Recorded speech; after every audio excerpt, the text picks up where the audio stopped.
We are Paul Ayres, BDO in the UK. We're just going to wait 30 seconds for the attendees to flood in.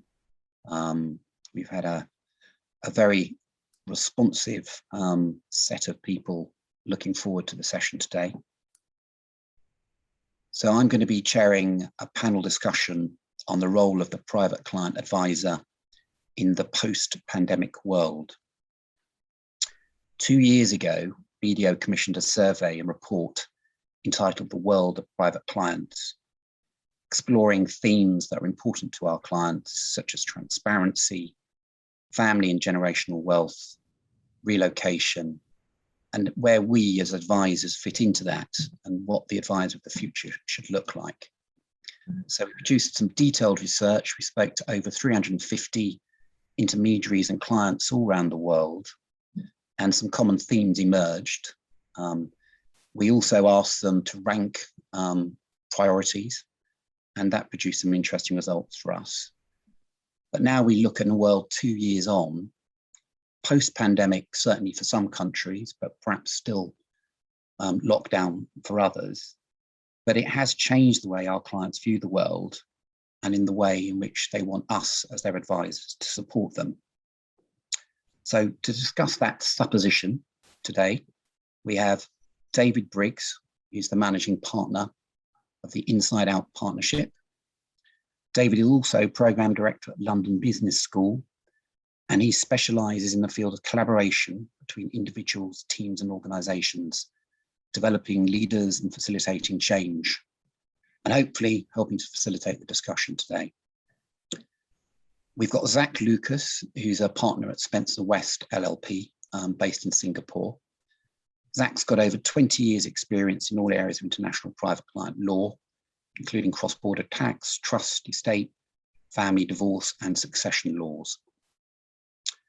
We've got Kylie Luo, who is head of our Singapore office in terms of dealing with our asset management offering there and private wealth tax practice. And finally, we've got Mark Pollock, who's a partner in our Australian firm and specializes in growing private companies and advising high net worth individuals. He also chairs our Asia Pacific group. Hey, we're going to go through various key themes, and as we go, we're going to ask you to give us your views by running polls, asking for your opinions. One of the key areas that we looked at previously was migration. In a world where we now have the Ukrainian crisis, we've got differing COVID response strategies in different countries. Some countries effectively are still in lockdown. Others have pretty much scrapped all the rules, like the UK. So that may also be a factor that may be important in determining migration and movement going forward. When we did our research 2 years ago, at the top of the list in terms of primary criteria for relocation decisions was political stability. That was ahead of lifestyle at 72%, and perhaps disappointingly for a tax advisor like me, the tax landscape at 65%. So we've now got a list of different factors there for you, and we're going to run a poll asking you to think, for your clients, when you're looking at their position, what do you think are the most important factors for them relocating now? So we'll run that for about 60 odd seconds, and we'll look at the results towards the end of this discussion session. But in the meantime, I'd just like to get the panel's views on how things have changed in the last 2 years and what they're seeing with their clients, and also then what the impact of that on the advisors are. So Zac, do you want to kick us off? Yeah, sure. Thanks Paul for inviting me along to share in this discussion. I think from a investment migration perspective, obviously the COVID-19 responsive countries will inform a lot of the high net worths as to what they then do. We're seeing some countries who are pursuing a sort of zero COVID tolerance policy, and others that are opening up. And so we've got different speeds going on. I can say that for some of the clients, they're not enjoying being in environments where they're in lockdown particularly where they can view other places on the planet that are not in lockdown. So that's driving a great deal of demand at the moment for migration. And it's odd because, as you said at the beginning, this wasn't something that we envisaged, having a two-speed world where some countries are opening up and some are still closed and operating a very stringent rule on COVID. So the difference I think that we're going to have is, because we've got the Ukrainian event flowing through this, is that the typical jurisdictions in which people would look at, Europe particularly, Portugal, Malta, etc., that's also being impacted by the Ukrainian crisis. So you're ending up with restricted options in terms of citizenship changes. Still doing it Caribbean, but I think with the sort of European Union's rejection of having citizenship for sale, we're probably going to see a lot more of just residency by investment going forward. And then within that, sort of applicants will have to commit to jurisdictions to not just have the card, but actually spend some time there. So what does that mean in terms of the clients that are sort of Europe bound and away from potentially Asia? Well, if they're spending more time in sort of civil law jurisdictions in Europe, they may actually be changing a number of laws that would otherwise apply to them: succession laws, matrimonial regime laws, tax laws particularly. And so it's really incumbent on the sort of advisor in the future to take a broader view than just sorting out the transfer across and the status of entry, but also looking more broadly around what's the actual changed environment over time. Some of this will transition, so things like domicile will take a while to catch up, but others are going to be a bit more immediate.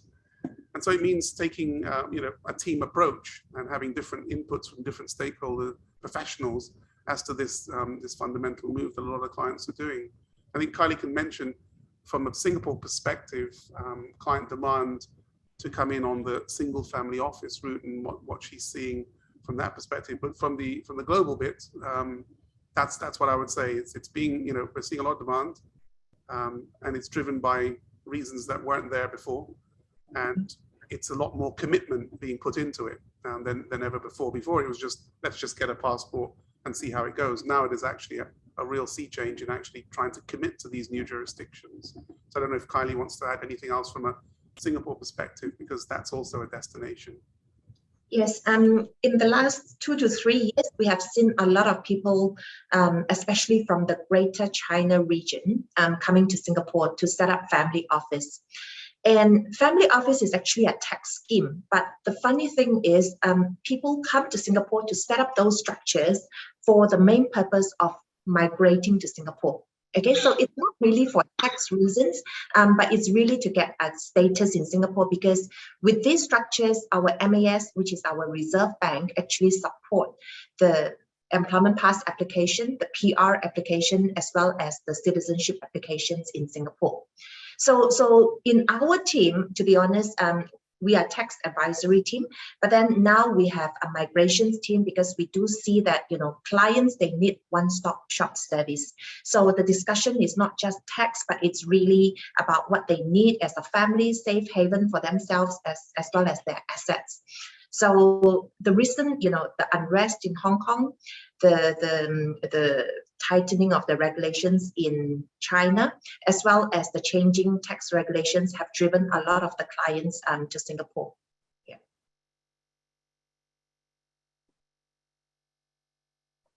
Mark, what about you? What are you seeing on the Australian side?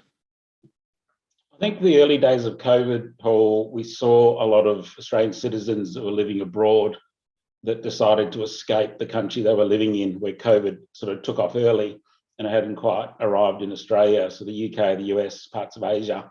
So people literally made lifestyle decisions to pick up their family and race back to Australia, trying to protect their family.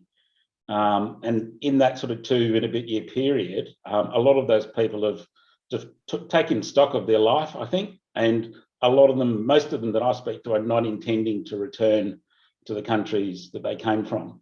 The big problem that we face is, because they made their decisions with such haste, they've arrived back in Australia with a lot of foreign convoluted structures, BVI companies, trusts out of Guernsey, and the Australian rules aren't necessarily friendly to those types of structures. So we're now spending a lot of time unwinding them. And despite a lot of the incentives that Singapore has been offering for the setup of family offices, I deal with a lot of high net wealth family and family offices.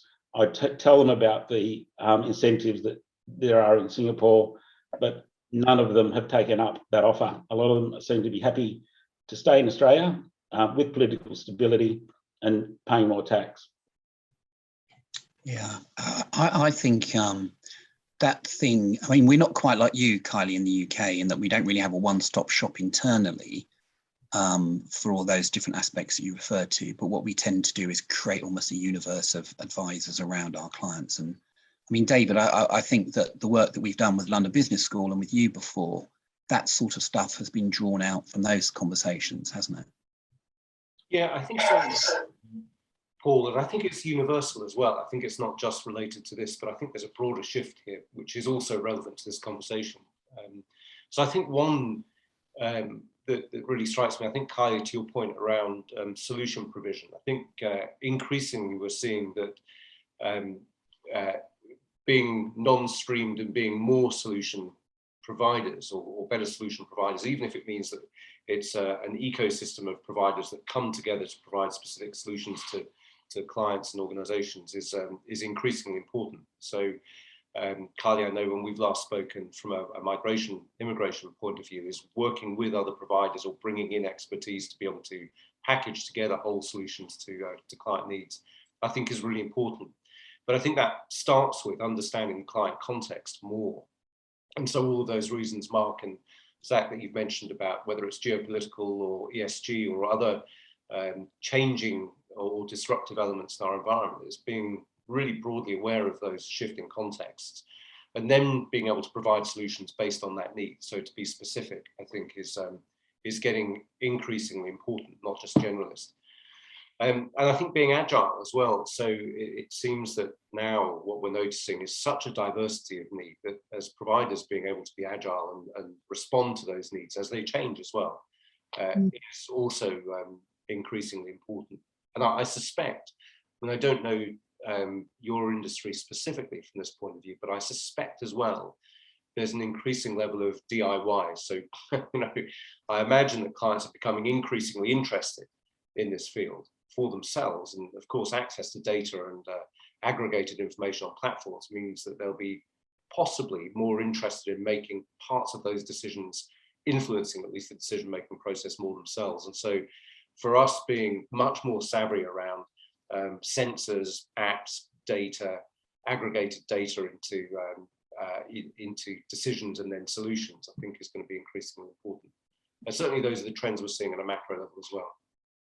Yeah, actually, and David, the comment you made there about clients or especially prospects that maybe do a bit of research online, they Google stuff, they come to you and they've almost answered half the questions themselves. And I think that there's a bit there where as advisors, we need to recognize nowadays that there is a lot of free information available with a quick Google search.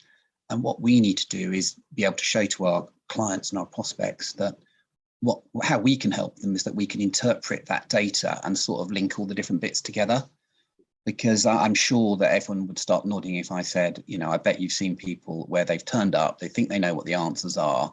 The reality is they've already become resident, perhaps, they haven't quite got it right, and they've created sort of unnecessary tax exposures for themselves. I mean, I don't know, I didn't see anyone nodding then. Have any of you come across that scenario where people think they know it all through a Google search? Yeah, it's quite common. Yep. Yeah. And one of the other areas that I think is interesting for me is also in the last 2 years, the whole sort of transparency piece and how, we were talking the other day, Zac, about the UK and how I think it was in 2016 originally, they floated the idea of a beneficial ownership register for UK property owned by non-UK sort of entities. And that sort of drifted along, didn't really go very far. And then within the space of 2 weeks following the beginning of the Ukraine crisis, we now have a new law, the details of which still need to work through. but that just shows that perhaps the focus on the transparency piece, who owns what, it is moving at a great pace now. And I wondered if that was anything that you'd come across, Zac, Kylie and Mark, in your practices. It's certainly, with respect to the Ukrainian crisis, that's definitely going to be a catalyst to a lot of changes that were on the back burner. And I think the big one is going to be places like BVI allowing for public access to the beneficial ownership of BVI companies. There is still a tremendous legacy amount of BVIs in use, particularly in Asia.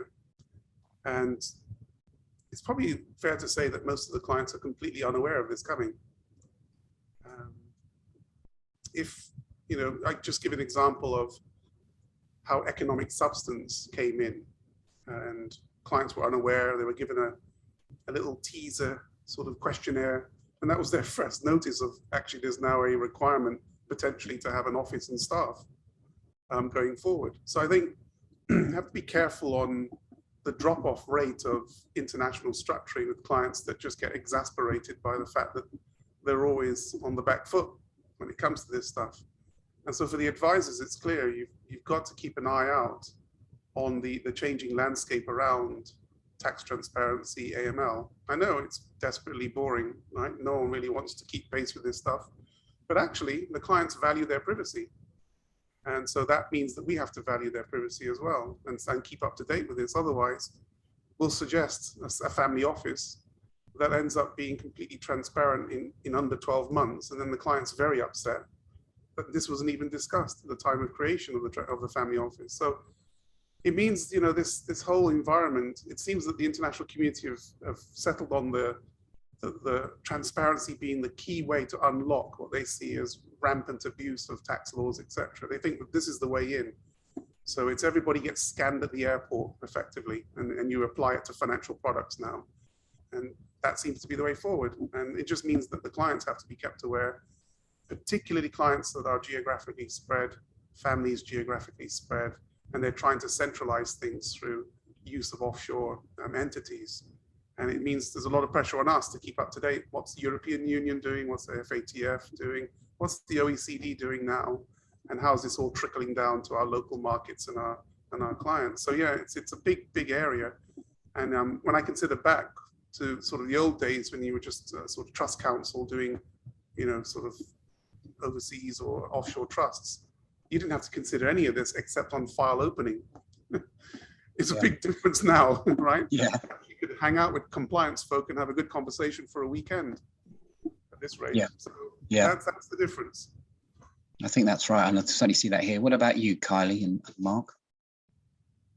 We are seeing a lot of clients who are getting more conscious, making more effort to set up the right structure. Okay, that is because with the tax transparency, with all the reporting and disclosure, as well as with the tax amnesty in the region, voluntary disclosure. So the tax authorities in the region, they actually have a lot of data, and a lot of my clients have been invited to have coffee with tax authority because they have been asked to explain the difference between what they have reported and what the authorities have received.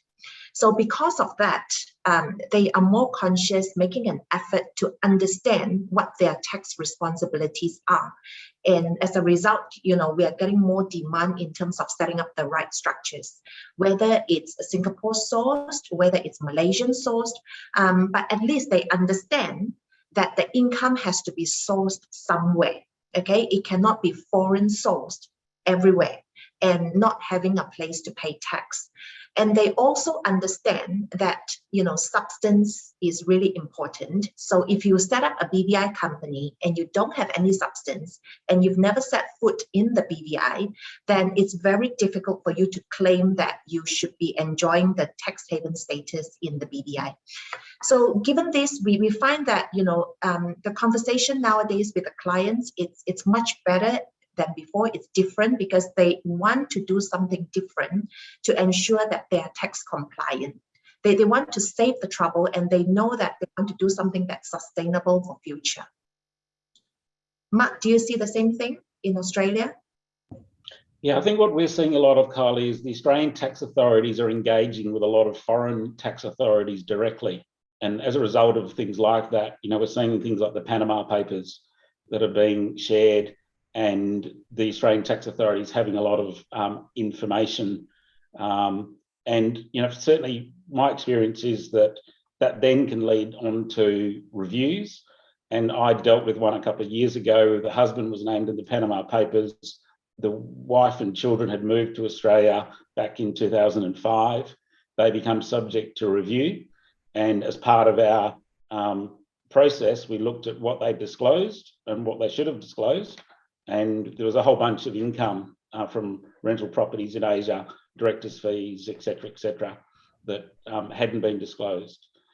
So on top of that, I think also the common reporting standard is yet really to have any sort of impact in Australia. We know the Australian tax authorities have started to collate a lot of that data, and my expectation is that there'll be a lot will come from that, particularly with people from the Asian region that took advantage of a lot of the business migration visas in Australia over the last 10 or 15 years. I suspect there might be a level of undisclosed income once the tax office get to that. Yeah, and in the UK, they changed the rule a couple of years ago, and actually can go back 12 years now to look at, you know, at someone's tax position. So I think what they were almost doing was anticipating that as computer power develops, all the information that's coming in now through common reporting standards, eventually, perhaps in 6 years' time, they better come back and really tie it all together. And if there's situations they've missed where people haven't disclosed their tax affairs correctly, they'll have the ability to still go back 12 years and look at that. So all this section around migration, movement and global viewpoints, I mean, David, so you touched upon it earlier, but what do you think it means for us as advisors and how we should be behaving with our clients? I think just building on what Mark and Kylie and Zac have said, I think one of the things that really strikes me actually as you talk is this ability of advisors of the future to be able to hold the conversation, you know, to be able to facilitate, particularly amidst the paradoxes of what you've just described in terms of transparency versus disclosure and the sort of differences between what's presented in terms of the data and what's revealed. I think it's really important. So it seems to me facilitation is one really core skill, being able to facilitate, hold the dialogue, hold the conversation, and navigate that complex territory of those different paradoxes. I think really key is this client context and understanding the client context in the whole, with that diversity of portfolio or need, is really key. So, you know, if I was advising leaders in BDO, for example, whilst it may sit in the boring camp, I'm not sure, Zac, but this sort of sense of being able to step up and of course we can't know it all, but to be, you know, to have a sort of pestle strategic view of what's going on in the world, whether it's political or economic or environmental or social or health, whatever it might be, or legal, regulatory, to be able to at least have a view. So that's, I think, probably number two. So number one, good facilitation. Number two, having that global view. I think the thing that hasn't been raised so far, which really strikes me as important, is an increasing sense of principle. And whether that's to do with ESG or whether it's to do with other factors, I think being sensitive and caring about the things that clients care about is going to be increasingly important. So being able to pick up on that early on in conversations and show care, show that you care, I think is going to be key. I think, you know, Kylie's point earlier about solution provision is going to be key, and being able to adapt as things change is going to be key. And with that, I think my sense as well is that helping clients manage transitions will become increasingly important, whether it's transitions into generational wealth or whether it's transitions in moving portfolios or different scenarios that might affect their investments. I think just simply the human transition of having to, you know, adapt very quickly as the world changes is going to be an important skill too. And that will also segue us nicely into the next topic area. Before we go there, Lara, can you show us the results of the polls? Oh, here we go. So, political stability, 43%, lifestyle, 32%, tax landscape, 22%, COVID, other global events. So perhaps not a significant change to what we had 2 years ago. Any immediate thoughts or views on that from the panel? Public policy is interesting because I think maybe the attendees are in a privileged position of being in a very open environment, as we've now transitioned to in Singapore. So it starts to fall away rapidly. I think you're probably a different one if the attendees were currently all in Shanghai. That would be a different poll, but I can understand why that has figured the way it has. Yeah, I don't have the geographical makeup of the attendees where they're from, but certainly, you know, from a UK perspective, we had an influx of China, Hong Kong Chinese clients at a certain level, and that sort of stalled because of the difficulties in effectively going back. They wanted to go back and see their family once they were here. So there's definitely some sort of impact there, isn't there? Mm-hmm. Okay, so as the facilitator, I need to facilitate a bit better and move us on to the next subject area, which is generational differences and priorities. So our clients have either been lucky enough or unlucky enough to be stuck all together for a period of time during lockdown all around the world, and perhaps they've engaged with each other in a way that they wouldn't normally have done, and life would have just trickled along. And when we did a poll 2 years ago, following the impact of COVID-19, actually it was part of the way through it, 57% of respondents expect significant alterations to wealth strategies. It's quite a broad question, but I think we were kind of thinking around how might you apply that in terms of the family wealth, how should it be applied, how should it be used, how should it be invested? And less than 9% at that time expected no change at all.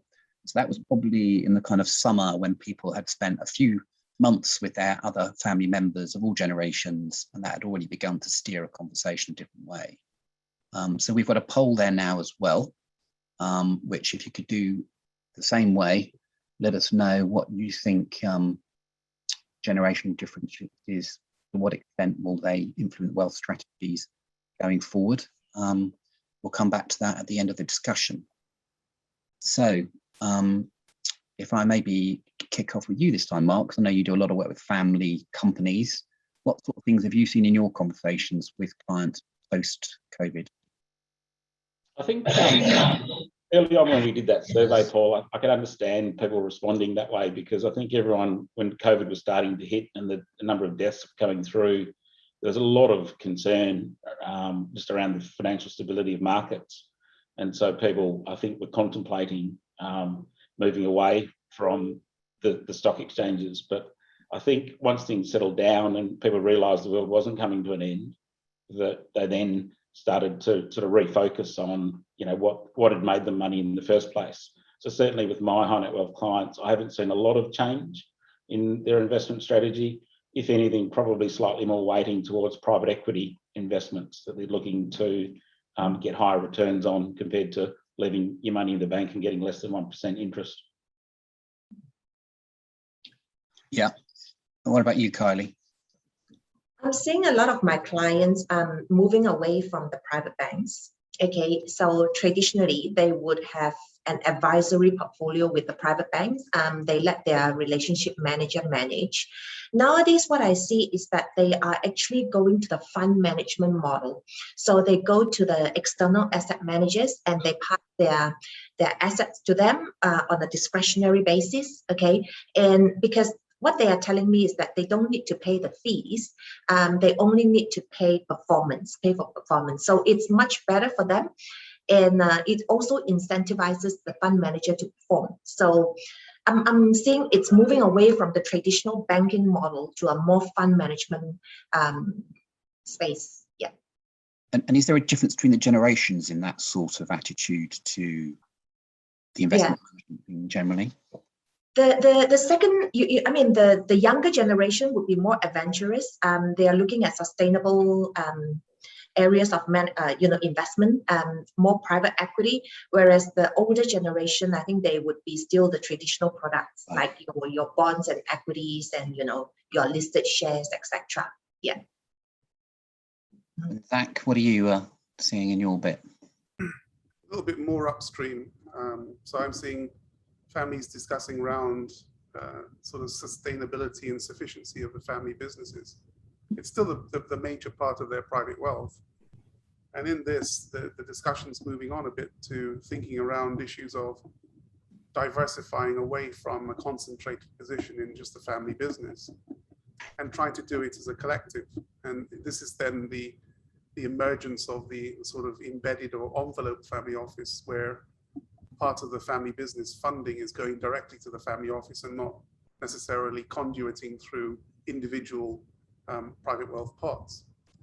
Within that context, it's an interesting one because some of the families are actually taking the time to work out whether or not the business itself is able to perform on a sufficiency basis for the family going forward. So that's part of the carry capacity of, or working out what's the likely carry capacity of the business given the generation that's coming and their liquidity requirements. And so you end up with rather odd conversations. Very rarely do you get access to the real figures of what they're doing, but they will say things like, well, we'll need to grow 25% year on year to be able to fund this long. And so that's not sustainable. So what should we do? Because it's going to create a terrible political environment as they basically asset strip the business to try and meet their liquidity requirements. So in some families, it's really quite a desperate time for them because they're trying to figure out whether or not they should move from sort of business management to wealth management, which is a transition from business straight to a family office. And so some of the families are looking at this quite carefully, looking as well as the succeeding generation and what they can do if they recommit to the family business. So it's a bit further up the stream, but it gets back to exactly where you guys are in terms of how we look at trying to consolidate and concentrate into the sort of fund management function and role. I can see you nodding away there, David. You got any views on this? Well, is that dreaded? I think we were used to this by now. Zac, I hear what you say, and two examples for me. One is very close to me at the moment, a doctoral colleague who's has just handed over his family business to his son. And I discussed this a couple of weeks ago when we first spoke this particular webinar. And he said the most difficult thing for him was the misaligned motivations between him and his son. And I didn't delve into what they were, but it was striking. He said that when speaking with people like yourselves, advisors in this sphere, he said the one piece of advice he missed was how to manage that transition, those different perspectives and motivations. And what he got was, quite processual, fact-based decision making, but not dealing with necessarily the motives and emotions that were part of that transition. So I think that's one. I think it's a really important point: is how do we gear up to be able to do that well? Because those motivations, I suspect, are going to polarize further. And the other was a very wealthy client who I won't name, but very, very well known in the business owner at the time, extremely wealthy, certainly in the UK and interests in Asia, handing over to his son, and one putting the son through London Business School to get an MBA, but realizing that actually his motivations were entirely different from the father's motivations, not interested in inheriting and running the business as such, and therefore that transition to wealth from business, which, as you say, Zac, I think is something that we've got to be increasingly sensitive to, is what we're handing over a business, or is it a portfolio or wealth that needs to be managed through a family office in some way? I think that getting early insight into that is really key. I think there was an article in the FT at the weekend that was around in Japan how a lot of business owners now are getting into their 70s and their children just don't have an interest in dealing with that business. And it's kind of a bit like Germany, where you've got all these small but very effective family businesses, and they've got no one who wants to take it over. So they've actually produced a website which will match entrepreneurs with situations where family businesses don't have an obvious heir to take over. Wow. I saw you nodding there, Zach. So have you come across this? No, I haven't, but it's a good idea because, you know, the literature will say, if you need to professionalize, you just get your independent directors in. Where? Where are these people? They hardly ever exist.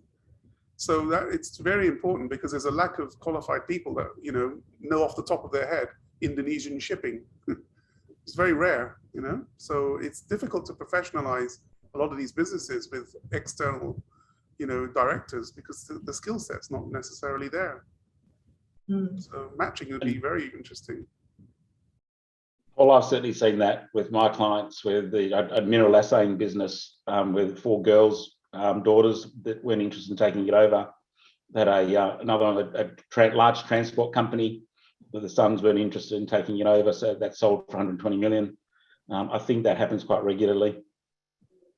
So do you, in that situation, your role as the advisor was what, to get involved and just try and help the client come up with a solution where his children didn't want to be involved? Yeah, that's the best exit strategy, and then moving them from being a family in business to being a family office, and setting up structures to invest the $120 million that they've received that's going to benefit the entire family. Yeah. So that, I mean, and I think there's the question was more about the wealth and what wealth strategies families should adopt. I wondered if people had picked up generational tensions through lockdown around succession and stuff like that generally, where, you know, in one of our earlier polls 2 years ago, there was definitely seemed to be tensions between parents not necessarily willing to give up control, children keen to get involved, and actually lockdown perhaps opening up discussions. I don't know if Kylie, you saw that at all with any of your clients? Yes, because Asian families, the parents, they love to hold the control. So it's very hard to let go. The patriarch or the matriarch, they usually, you know, they will make all the decisions, and the children would normally listen to them. So, but we do see that it's moving away from that, and it's sometimes a difficult conversation to have with them, or get caught in between the two, you know, in between the two generations. Yeah. Yeah. Okay. Conscious on time, Laura, maybe the results of that second poll. Following the impact of COVID-19, to what extent will generational differences influence wealth strategies? Significantly. I suspect that's not a surprise to any of us, but that's perhaps even stronger than I thought. Any immediate thoughts from anybody? It's interesting. Interesting. I think you're right. It's it makes sense in the context, but there we are. There's a lot of movement, isn't there? A lot of things are going to come from this. Yeah. Okay. We're on to our final slide now. If you've got any questions for the panel, there is a Q&A section at the bottom. Please do stick in your Q&A. There was one chat comment from Jonathan earlier, who just mentioned that lifestyle could be a broad concept that includes things like political stability and the economic environment. Yeah, I think I agree. I think perhaps it was more, in some people's minds, it'd be more about the theatre, the quality of the schools, that sort of stuff. But I could see you can take many of these questions different ways. So where do we all fit into this? And I think probably everyone on the call is an advisor of one type or the other. So you could be a banker or a lawyer, property expert, you know, any sort of person who's advising individuals. But what, you know, we've touched upon this earlier in some elements of the discussion. What is it our clients really need from us now in this post-COVID world? And will the capabilities of the advisor of the future be different from the advisors of today? That's your poll, your question, if you choose to answer it. We'll come back to your views in a minute, but I'd be interested to perhaps go to David first, as someone who spends a lot of time looking in the world of change. Thanks, Paul. I think I don't want to repeat myself, so I'm very conscious I've said probably quite a lot of what I'm about to say. But I do think, just listening to this thread of conversation, I think that that broad sense of being able to scan and be sensitive to market changes, and therefore be able to advise from an understanding of context, is going to be key. But I think also this sensitivity to those different motivations is going to be key. So emerging trends like, and I get the point about lifestyle. I think Jonathan's point is really key, is that that lifestyle will include in there different sensitivity, different motivations, different biases towards, whether it's, as I said, environmental or other concerns, is to be able to have that aperture and interest, actually. So I think, you know, partly it's about being interested in the function of the role, but also being interested in the context, and being interested in the different motivations and sensitivities of clients will be key. That ability and skill of being able to facilitate a dialogue where there are mismatched motivations between perhaps generations, owners and inheritors, will be key. I think being digitally savvy will be key, and not just be, you know, far beyond the interest in you know, sort of client management systems, but much more interested in, you know, how do we make better use of data?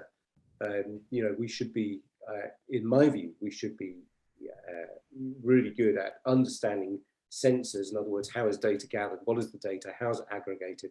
How is AI used, for example, to help make better decisions? And be able to present that decision process in a way in which clients can make those decisions themselves. So I think there's an element of coaching in there as a key skill. How do we coach clients that have got an interest in doing more of this work themselves? I think Mark or Zac raised that sort of question of, you know, they will do, and you raised it, Paul, they will do the research themselves, but it could be poor research and biased research. So how does an advisor help coach a client to make better decisions rather than just relying on potentially not very helpful data? And I think really important to Kylie's point is that ability to be able to rapidly bring together an ecosystem to provide a solution to a series of unmet needs, which might be more diverse than just the existing advisor portfolio. So I think all of those are going to be really key. Thank you. You got a mention there, Kylie. What about you? What do you think you need to do differently in the future, or are you doing it already? Well, I think David said it very well. I mean, you know, you just have to be more adaptable, because nowadays your clients expect you to know everything. Okay, a bit of everything. You've got to be jack of all trades. They will come to you. You know, do you know where to find the property agent? Do you know a bit of you know, about investment, or can you help me with this? So it's really about knowing your clients and knowing, you know, the whole ecosystem, and to be able to understand what they need and also to speak their language. So that's what I feel. You just have to know everything nowadays, a bit of everything. Yeah. And Mark and Zac, are you feeling the same way? Yeah, I think from my point of view, Paul, it's as an advisor of the future, and certainly what I've tried to focus on is not just sort of doing compliance and setting legal structures up for the next generation. It's actually sort of picking up a point that David made, is this whole transition of wealth. There's going to be trillions and trillions of dollars go from one generation to the next 20 years. And my concern is that a lot of advisors are just sort of working with mum and dad, and there's not a lot of focus on the next generation. And I think it's important to engage with the next generation for a whole bunch of reasons. They talk about 70% of wealth doesn't survive beyond the third generation.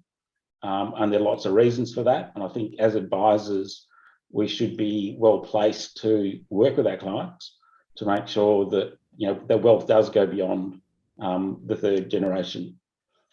That also then includes sort of developing the financial literacy of the children, because I'm seeing a real need for that the children might have chosen different occupations, but there's going to be a need at some point to be able to understand and sit around a table and manage the wealth that the family have created.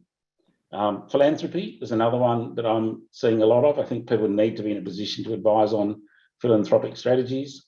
And that might be part of the financial literacy and getting the next generation to understand what it means to be investing wealth and giving some of that wealth away. And then probably lastly is the succession of the advisor himself or herself. You have clients that will say to the advisor, you know, I'm dealing with you, you're my age, but what about my children? Who's going to succeed you and work with my children to, you know, carry this on? And so I think there's a lot of advisors need to think that through as well. Yeah, so not just succession for the client, succession for us. Yeah. And I can see you nodding, Zac. Is that something you've been dealing with? You don't look that old. I mean, I actually no, not well. We'll see. I agree with what Mark said. I think we have to start transitioning that clients are going to be second gen, third gen, and so they'll come in groups or they'll have group problems in the future. And so when we're putting together a solution, we have to consider stakeholders and trying to be fair across the board and not just, you know, the old days where you just had dad. It was very, very clear what you were going to put together. But once you've got brothers and sisters and then cousins, it gets a little bit more complex. So you need to be a bit more, I suppose, a bit more EQ on how to manage those relationships for the long term. And then it's a question of the whole sort of ecosystem around wealth management, particularly looking at, you know, your typical trust structures, typical shareholder arrangements. It's very different when you're dealing with siblings and cousins. And it means that the advisor has to be quite geared up to creating a system that's not opaque, it's accountable, it's transparent, everybody feels that it's fairly dealt with, it's able to cope with its own internal problems, and thinking around trying to make it a cohesive system that lasts for more than one generation. Because usually back in the old days, you could just think one generationally.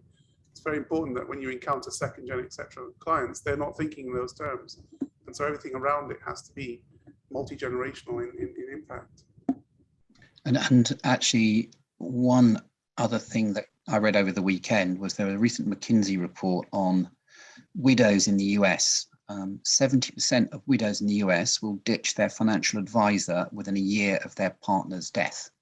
So it's probably not just about generational, it's probably also going sideways into spouses as well, and making sure you're not just focusing on one spouse, that you're engaging with That's a good point. with both spouses. And that's something that I think we're probably all aware of, but goes back to your point, Zac, about maybe it's the patriarch or the matriarch. You've focused very much on them, perhaps to the exclusion of other spouses, and then you all come a cropper when something happens and you get surprised when you get sacked.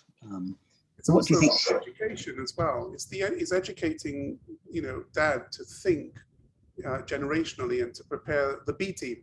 Yeah. What do I need to do to prepare the next lot to make a success of this, and what should they be doing to prepare for their successors? And it's just, you know, handing off the baton in a, you know, not in this sort of arbitrary way where you go, there you go, up to you now.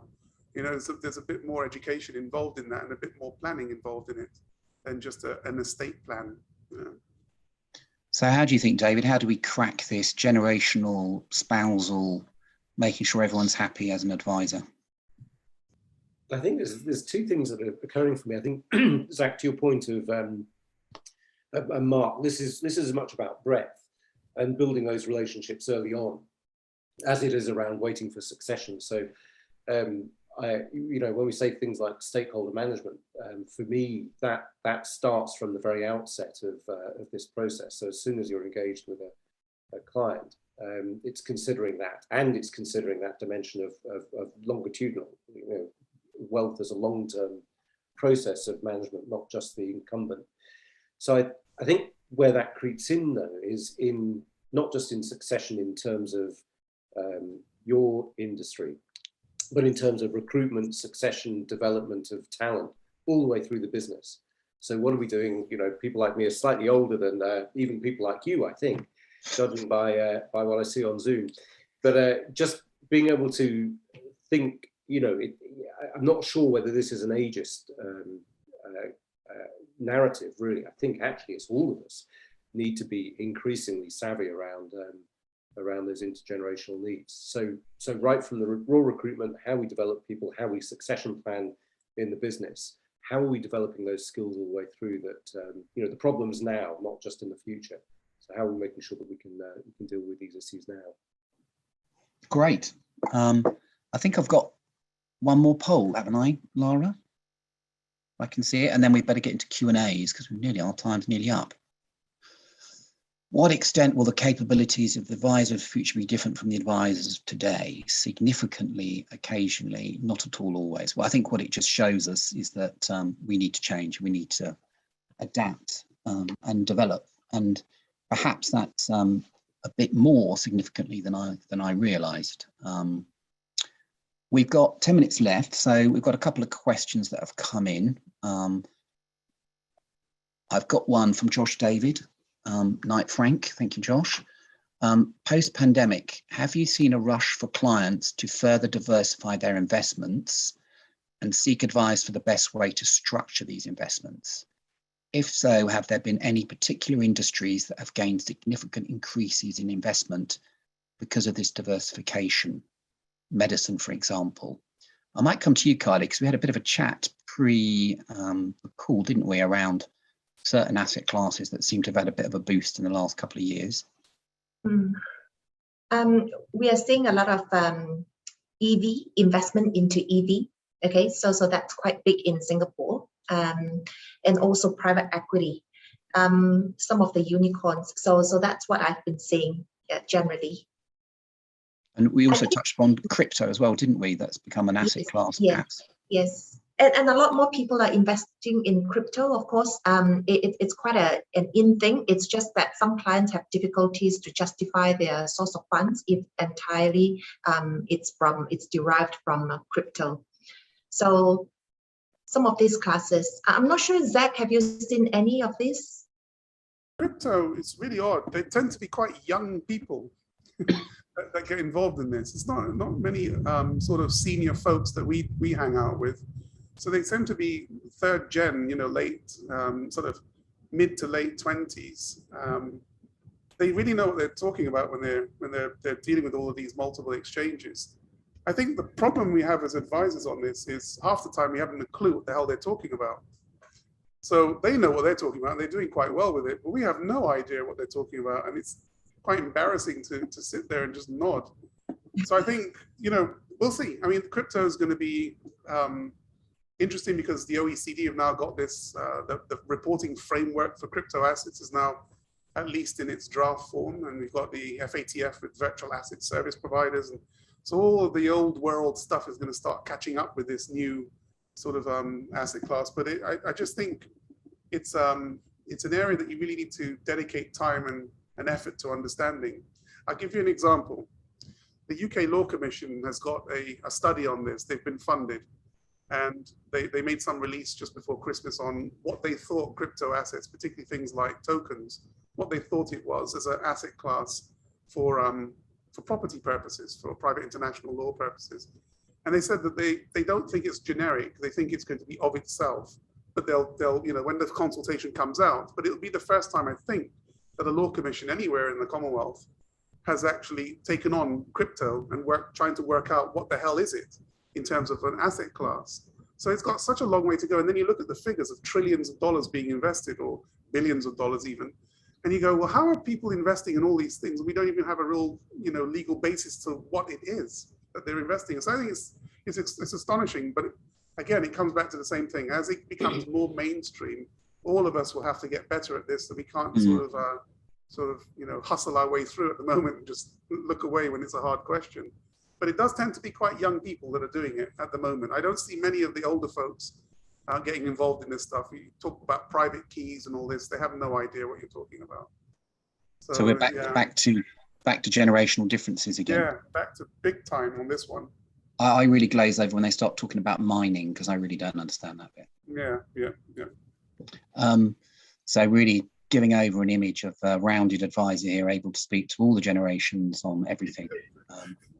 But you've got to look at ESG, haven't you? Which 3 or 4 years ago perhaps was there, and actually over the last 3 or 4 years seems to really be a topic of conversation, certainly in the London market.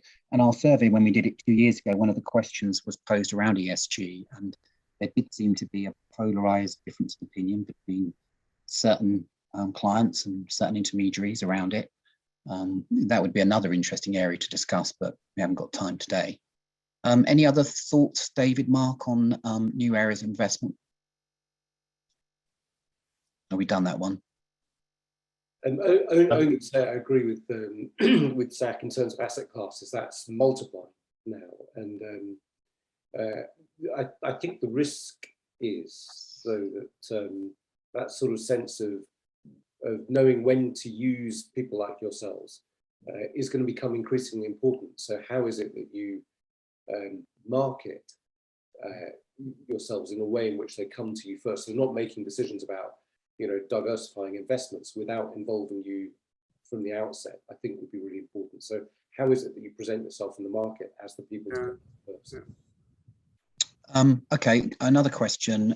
How might technology impact upon the role of the advisor and the relevance of the advisor?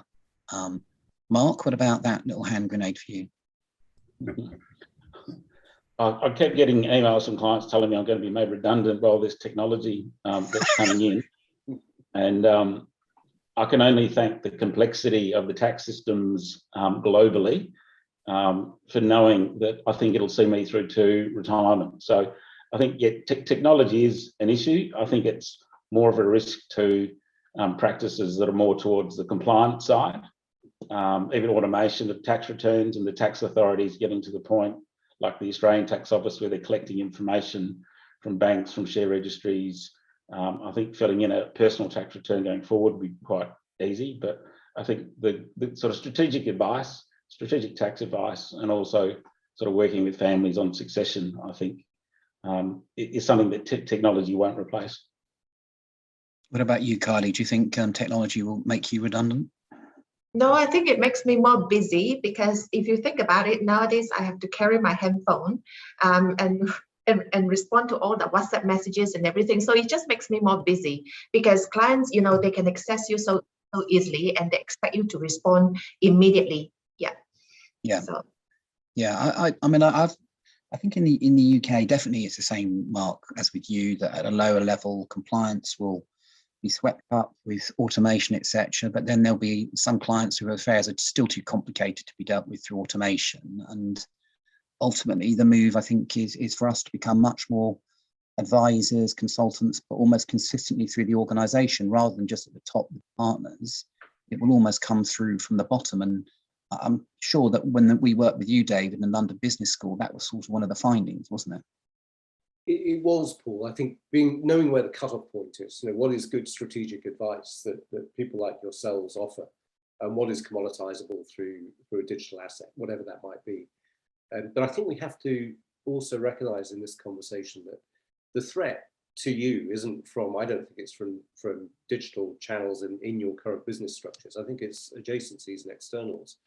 So I don't think, you know, the competitors to BDO are who you think they are. So there is I suspect there is a little bit of, you have to step up a little bit to be able to offer that strategic advice, knowing that the commoditization will be taken up by, you know, the Googles and the Amazons and the like. So Amazon, I think, would be your biggest threat for a more commoditized product based on data, which does mean that BDO and others will need to think, well, what's the dividing line between being able to offer advice around strategic needs versus what is it that we're prepared to allow those competitors to break into, but they're not going to be your usual EYs and others.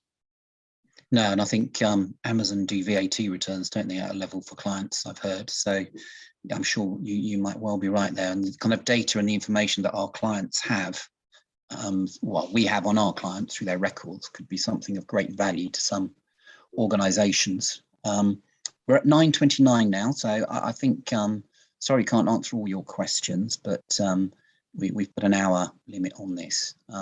I'd like to thank the panel for their contributions. This has been recorded, so it will go out to people who couldn't make it today. And I'm sure that any of the panel will be delighted to answer any questions you have or any engagement you like on a one-on-one basis. But I'd like to thank you all again and thank the panelists, and have a good day all. Very much. Thanks, Paul.